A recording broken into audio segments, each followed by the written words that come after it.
you're not, if you're selling a service even, just ask, get pictures of people wearing your product, get, examples of people using your product. Those are the types of things that you will use as your customer testimonial. Number 5, have legal pages, return info, and shipping info on your site. This will make you look more reputable and trustworthy, and it lays out the ground rules for doing business with you. This will save you a lot of time later. It will alleviate problems for you and your customers, because you can always refer back to those. So you can say, if someone has a question about your shipping policy or your return policy, you can say, hey, we're a reputable business.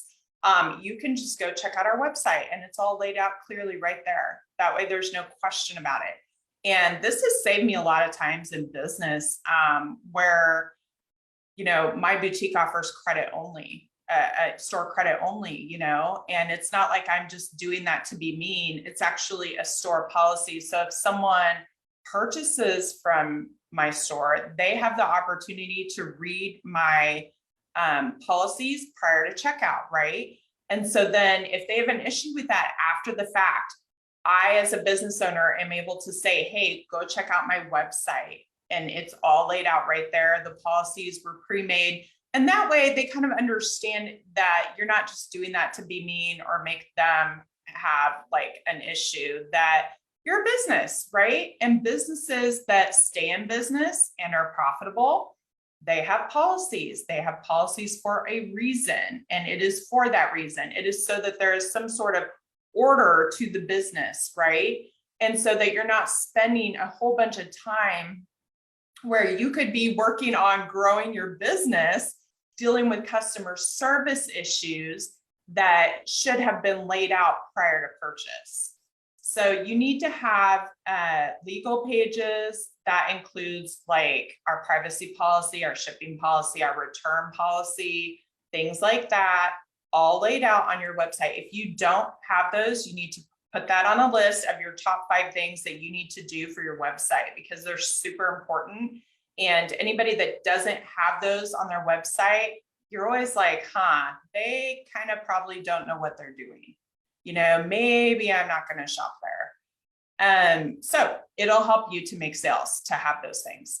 Number 6, this is an interesting one, because I did not ever feel like I was particularly a great writer. I always liked English class, but it's not something like I sit around and write for fun. I know there are ladies like that, right? Bloggers that sit around and, write blogs for fun.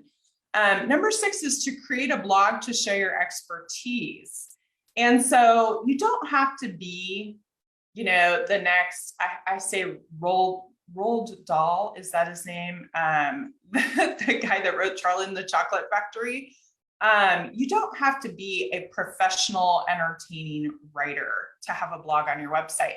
What it does is it puts keywords onto your site, and that will help Google send you the right traffic. I still have a blog post that I did back in 2015 or 16 that I still get traffic from organically every single week without doing anything. And it has some keywords in it that people search for. And so, do your research. What are some keywords that people will use when they search for your products or services? Write some blog post outlines that include those things, and just start putting them on your website. If you're on Shopify, they have a blog built right in that you can just add to your site. It's awesome. You don't have to be a professional writer. Done is better than perfect. That's my famous saying, right? I'm not a detail-oriented person. I'm okay, that's good enough, I'm going to move on to the next thing person. So if it's your first time writing a blog, get out a piece of notebook paper and a pencil and write like 5 things that you could write a blog about. And then go look up some keywords that you could use in those blog posts. And then literally 3 paragraphs. Just start with a few paragraphs. It doesn't have to be like a novel. Just get something out there. If there are trainings out there where they tell you like the ideal number of words to have in a great blog post, literally you do not have to do that. Because I think it's like 2,000 words or something, and that is really hard to write. So what I'm saying is a short blog post is better than no blog post, as long as it has keywords in it. And then the more that you do it, the better you'll get, right? Like anything else on earth. And that's going to start building authority for your business. And it makes you look like the expert, right? So let's say, for example, because I work with a lot of ladies that sell women's clothing. So let's say you're going to write a blog post about like the top trends for summer 2022. And you're literally going to pick out like maybe 5 things that you're seeing a lot of right now and literally just write like 3 sentences on each one. But what that's going to do is not only is it going to start getting you organic traffic, it's going to position you as an expert in your field, right? So when people come to your website and they see the top trends, oh my gosh, she knows what she's talking about. She has a blog post on summer trends for 2022. Oh my gosh, let me read this and see. Oh, she says that the mini dresses are in. Oh, let me go see if she has any mini dresses on her website. So it positions you as an authority, and you may not feel like an authority. That's a story for another day. But if you're in the business of women's boutique clothing, you're way more of an authority than someone who's not, right? I know you're laughing right now. If you work with me, you're laughing right now because you're like, I am like so not an authority. Think about it.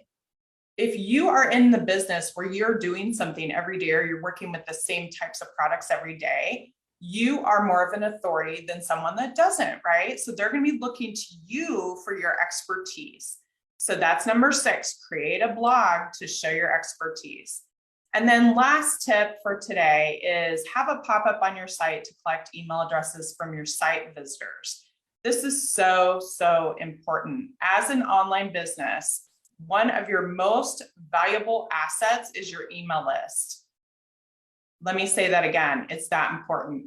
One of your most valuable, as in $ valuable, assets, if you own an online business, is your email list.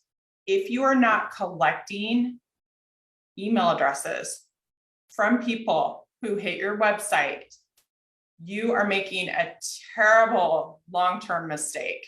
So I want you, if you don't have a pop-up on your website, that goes in your top 5 list of things to do ASAP. You need to have a pop-up on your website.